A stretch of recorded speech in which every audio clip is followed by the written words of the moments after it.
మహామంత్రి నేను పిలుచున్నా.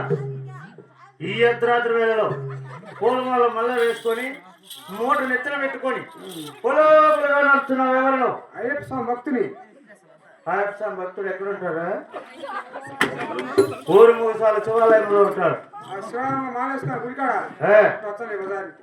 ఈ అర్ధరాత్రి రావడం కారణమేమి? బజారు మరి తిరుగుతున్నావు. బజార్ అంటావా?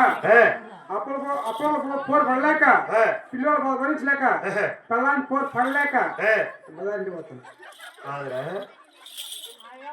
ఈ అర్ధరాత్రి ఇప్పుడు మాలేసుకొని తిరుగుతుంటే పెళ్ళాల బాధ, అప్పుల బాధ, పిల్లల బాధ ఎలా తెస్తాను అనుకున్నావు?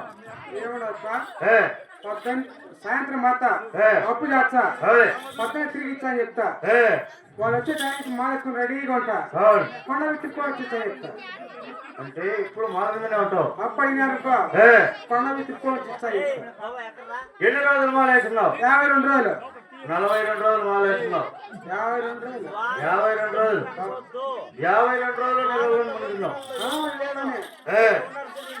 అడినే నీకు భోజనంతో ఇక్కడ ఎలా జరుగుతున్నది? నాకేం పక్కనే మా భార్య స్వామి చపాతీలు చేస్తారు. చపాతీ మధ్యాహ్నం కుక్క, సాయంత్రం ముద్ద.